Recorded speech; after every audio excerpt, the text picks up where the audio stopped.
Nigel Farage, welcome to Hard Thank Talk. you. You stood down as UKIP leader just a few days after your triumph, the Brexit victory in the referendum. You said, my political ambition has been achieved.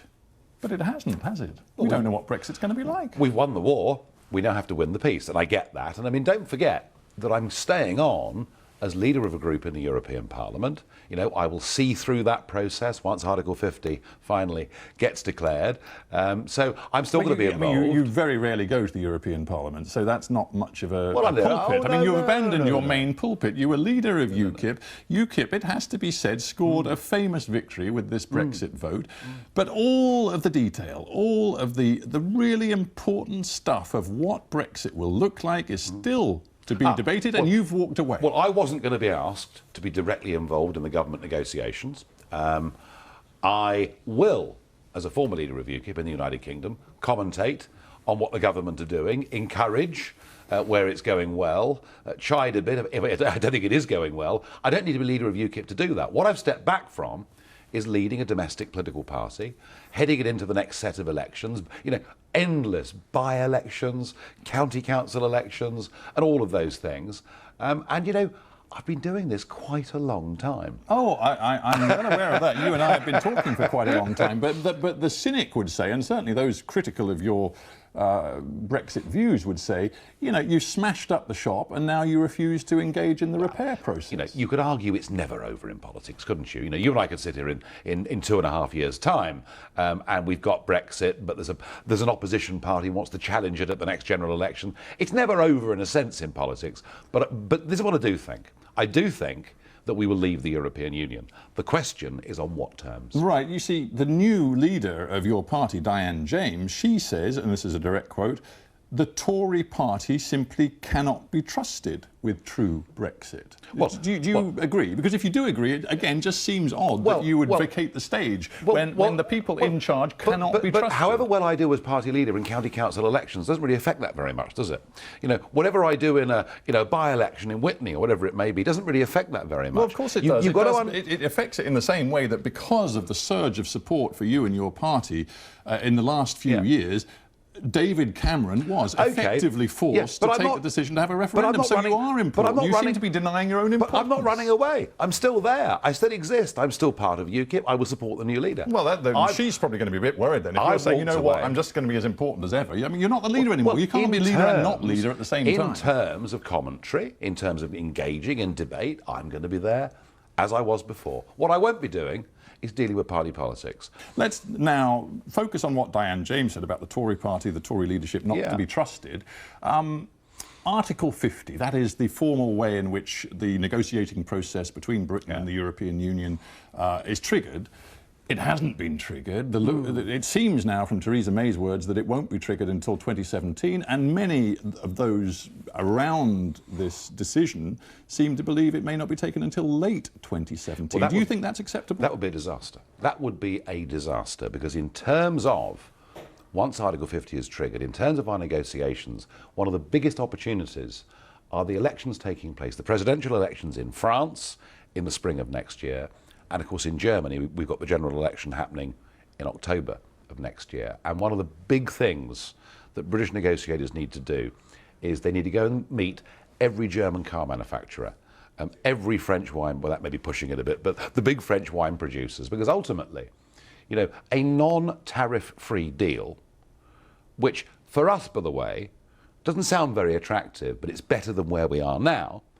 But a non-tariff free deal actually affects German workers and French workers far more adversely, potentially, than it does us. We need to be making these arguments and making this part of the German general election.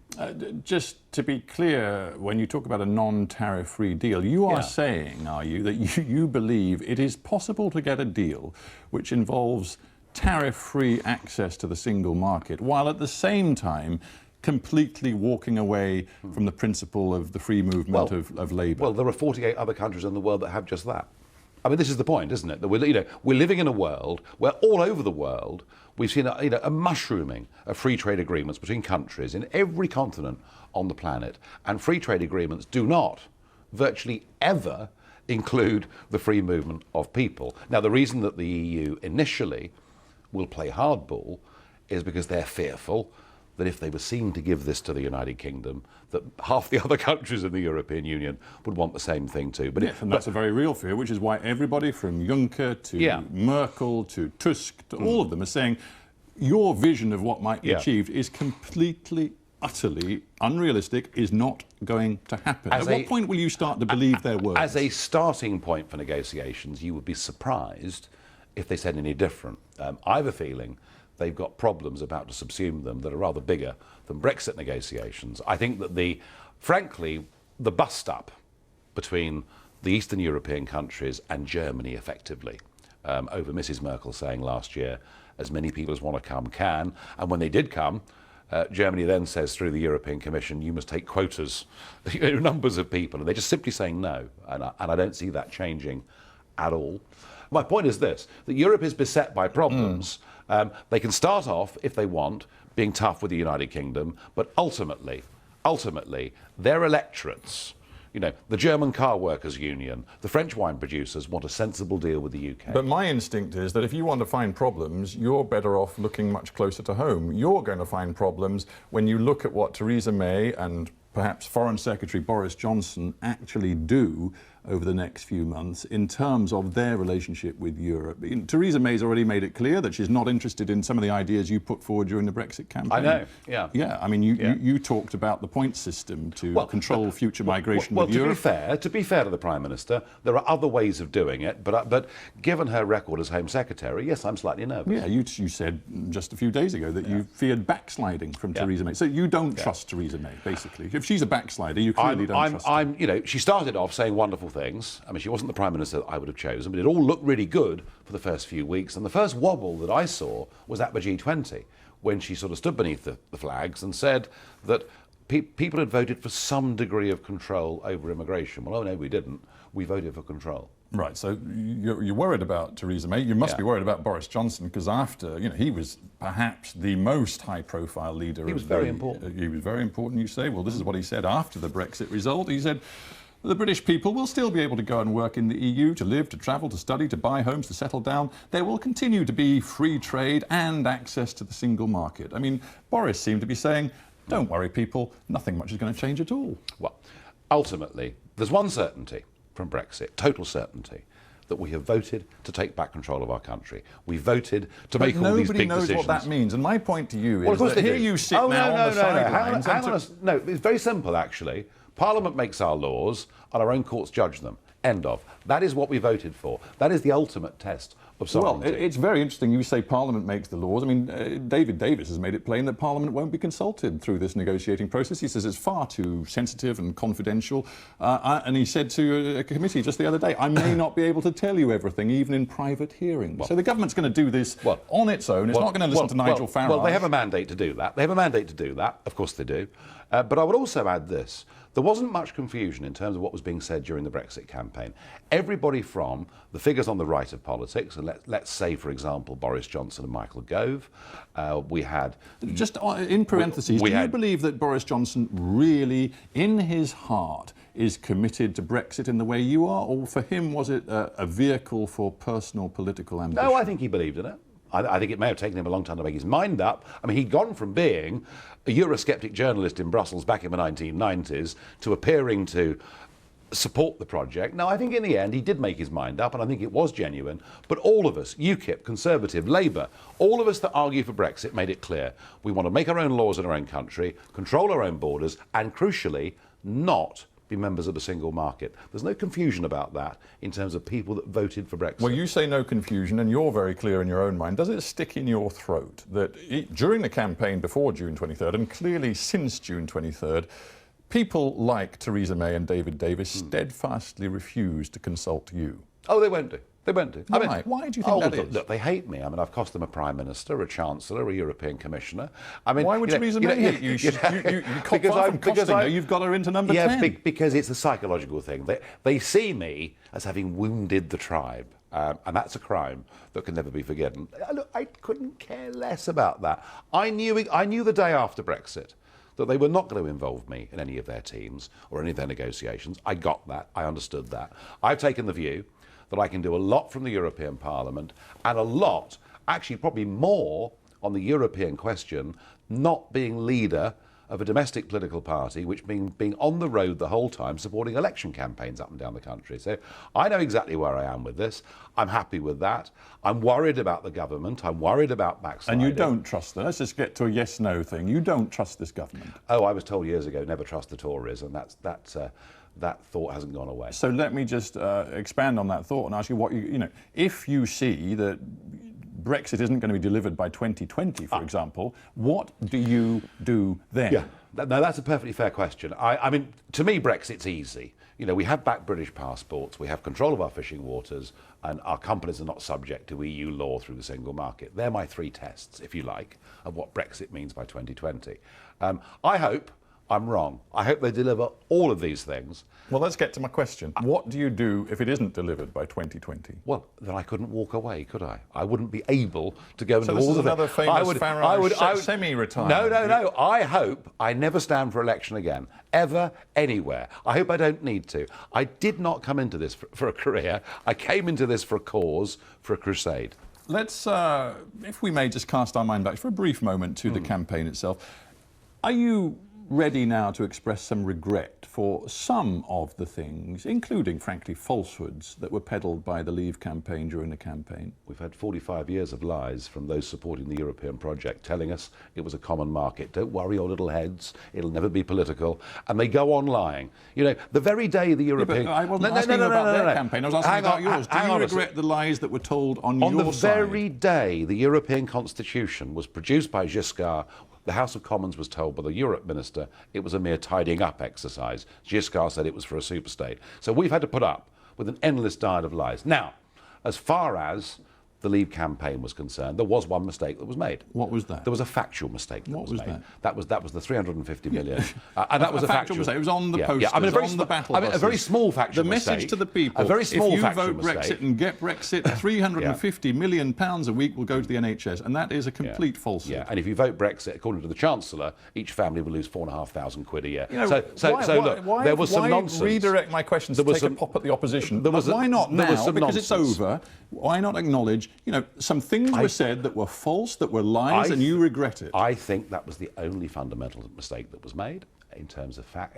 Fundamental mistake? How did because it the happen? net figure... Because you were cynical? Because you would say almost anything to win? It wasn't my figure, and I argued very strongly against it. I sat talking to Michael Gove, as I'm talking to you now, saying, drop it. It's an error. It doesn't work, because the net figure is 220 million a week, and nobody could argue with that. Now, actually, did it being 350 as opposed to 220 shift one single vote? I doubt it. But it did leave the establishment with a stick with which to beat us. Well, they have other sticks too. That poster that you revealed, the breaking point Sorry, was poster. that a lie? Or was it a factual picture? Well, I'm not discussing whether the picture itself was factual or not. But the theme we're on here... I'm discussing the message it sent to the people of Britain. There you were with your poster, which pictured all of these people queuing at one of the border crossings into Europe's eastern flank. They were Syrians, they were Afghans probably, and Somalis. They weren't queuing. And they were getting across borders because fences were going up. It was part of the Merkel madness. They were not immigrants from Europe coming into the United Kingdom. No, and that's why. And that was the clear implication and that's why the of poster, that poster. And that's why the poster said the EU has failed us all. Look, let me explain something about that to you. Okay, that morning, and that, by the way, was the first of a series of posters we were running for the last week of the campaign. That was the only one that was about the broader European question rather than the UK. That morning, that poster appeared in full-page national ads in a handful of British newspapers. It had been released at 10 p.m. the night before via the internet. It was out everywhere. And do you know something? There was very little criticism or condemnation of it. Your own parliamentary, your own MP, the one MP you've got in Westminster, said he was deeply uncomfortable. No, he said nothing. He said he was deeply uncomfortable. You've got to listen to me and understand what I'm telling you. What happened in this referendum campaign? There was barely a note of criticism about that poster. But when your own MP says he's deeply... He said nothing. What do you mean he said nothing? Will you listen to me about the timings of this? There was very little criticism of that poster. And then, that afternoon, Joe Cox was murdered on a Yorkshire street. Okay? Yes, the Labour MP. An horrendous event. And the Remain campaign decided they would conflate that poster with her killing And that is when all the criticism started. Had that awful murder not happened, you wouldn't even be asking me. The bottom line is your own MP resiled from that poster and its message. Afterwards, everybody ran for the hills because they're all cowards and they didn't want to take any stick. Your own MP's a coward? Well, look, he's not UKIP. He doesn't believe we should even discuss the immigration issue. He never has done. All right, that's a separate issue. My head's spinning. You're now telling me that even your own single elected MP is a coward. I didn't say that. I said he's not UKIP. You said they were all cowards. They ran for the hills. Well, they all did. They all ran for the hills. I mean, goodness me, the Vote Leave campaign had put out some very aggressive posters and criticised. But you've got to understand the context of what happened. The Remain side deliberately tried to use 40,000 that horrible murder. I'm sure you know this much better than me because it involves you personally. 40,000 people signed a petition describing it as incitement to racial hatred. The Crown Prosecution Service has said they will review the case. We'll let them. You may. Well, it's true. Look, you can get as upset as you like. It's a fact. That picture showed you what happened when Mrs. Merkel made the huge error she made last year. You yourself would barely have known of the existence of this had it not been for that horrible murder. And that's what happened. So when I ask you whether there are things you regret, you certainly are not interested in expressing any sort of regret for that. I regret the truth. I regret the ridiculous things that Mrs. Merkel has done to Europe. I regret an endless series now of terrorist attacks that are taking place in Europe as a direct result of an irresponsible policy of letting people into the Schengen area wholesale without any checks at all. Let's talk about the state of UKIP, if we may. You say you're still actively involved, and as you say, you're leading a group in the European Parliament as leader of the UKIP delegation. So you certainly haven't walked away entirely from the party, but the party is in a big mess, isn't it? I mean, some of the party's most senior figures... It's in a mess because it has one MP who doesn't agree with anything the party stands for, and that is a problem. It's a problem because it's perceived to be a problem. Does the fact that he doesn't agree with anything we do, he condemns all our officials, he tried in the referendum to split us down the middle, does that actually affect, out in the country, the branches? No, not really. It's a conversation, it's a media conversation. Has it really damaged the grassroots of UKIP? I would say it hasn't. Some of the party's most senior strategists, including the woman Alexandra Phillips, who works so closely with you, have joined the Tories. Well, I think she was treated very badly by the party in Wales. Look, let me tell you, there's one fundamental thing that has changed in UKIP. It was a grassroots party. It was an upwelling. It has had a volunteer structure through a national executive that runs it and makes the big decisions. Those people, I'm afraid, have been very vulnerable to lobbying by professional career politicians. And that has not helped UKIP over the last 18 months. But, you know, it's not just about people's careerism, it's about ideas. This is what Alexandra Phillips, you know, who's worked so closely with you, this is what she said the other day.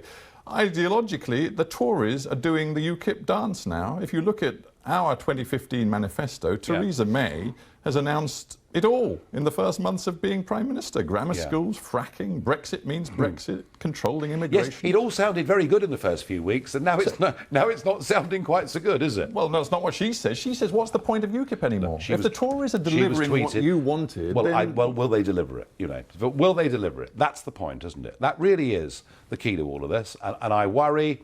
You know, I mean, the Hinkley Point deal is a very good case in point. You know, we were very critical of the Hinkley Point deal done with the Chinese over nuclear installations by George Osborne. The Prime Minister gave us the impression in the first couple of weeks she was going to veto it. Now it's been accepted. There are a lot of rumours flying around, I'm sure you're very aware of them, that you say you're still in UKIP, of course you still are in UKIP, but you've got a very good friend, Aaron Banks, who says he's prepared to spend millions of pounds creating a new movement. I think he's going to call it the People's Movement, although he's probably not decided. But he wants you to lead it. Well, will you? No, I'll help. I'll support. Of course I will. I think that grassroots campaigning has a role, a big role. I think what Leave.eu did in the referendum by building up 1 million online supporters was a really fascinating development in British politics. And we've seen it on the left, haven't we? We've seen 38 Degrees, we've seen Momentum. So I think what Mr. Banks wants to do is you know, a very sensible thing. He also wants to internationalise this movement, and he said that you can be a figurehead across Europe, and you're not even stopping at Europe. You've just come back from a trip to the United States. You were at the US convention, smiling broadly, watching Donald Trump accept the nomination. And since then, you've actually appeared at a major campaign rally with him, saying, not for all the money in the world would you contemplate voting for Hillary Clinton. No. Do you really, with all of his policies, you know, banning Muslims from entering the country, building a great big wall with Mexico, calling Mexicans rapists and criminals, you really think Donald Trump would be good for America? Is he your sort of politician? Well, we're building a big wall in Calais as we speak, and George Bush built 600 miles of a wall with the Mexicans. So, you know, he has said some things.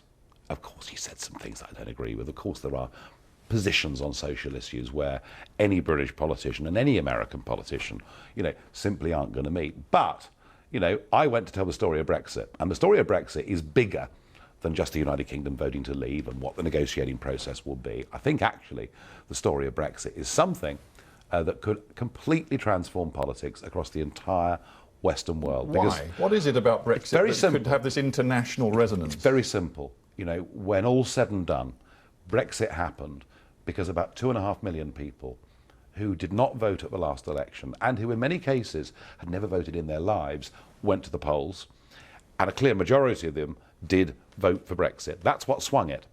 And so the message that sends is that actually big politics and the big banks and the big businesses don't always have to win. You know, the sort of person that moans, it's hopeless, I hate it, but I can't change it. What Brexit shows is things can change. And I think that what Trump is perhaps beginning to do is to reach into some of that electorate. And that's Trump. And do you think also that Marine Le Pen in France, that Geert Wilders in the Netherlands, maybe AFD, Alternative for Germany in Germany, these are allies that you now want to help, specifically help to win power in their countries? Is that going to be good for you? I'm going to be a little bit cautious about, you know, who exactly I support. Marine Le Pen, Geert Wilders, are those people that you believe represent your values? No, I've never worked directly with them, as you know. I'm just asking you, do they represent your values today? Not in every way, Why no. not? What is it about them that then is different from you? Well, I think, you know, in the case of Mr. Wilders, I think that... Is it racism? Xenophobia? What is it? On the one hand, Geert Wilders argues for freedom of speech, which I get. I understand that. But then in the next sentence, he says he wants to ban the Quran. Well, there's a sort of slight inconsistency going on there. As far as Marine Le Pen's concerned, she's done good things. She's done good things with the Front National from the days of her father and the things that it stood for then. She has modernised the party. She has moved it on. I still think it's got a way to go. And a final thought, because perhaps, well, actually there's no perhaps about it, the most important election coming up is the US election. You, to be clear about it, you believe it is best for the world, as well as for the United States, for Donald Trump to win. I don't want Hillary to win because... Well, that's not what I asked you. You want Donald Trump to win. Well, I don't want Hillary to win, let's put it like that. Well, no, I want you to tell me if you want... Do you want Donald Trump to win? The West needs change. The West needs change, big change. Get away from these governments that are virtually owned by the multinationals, that have led us into an endless series of war, where we've seen the rich get richer, the poor get poorer. We need change. Nigel Farage, we have to end there. Thank you.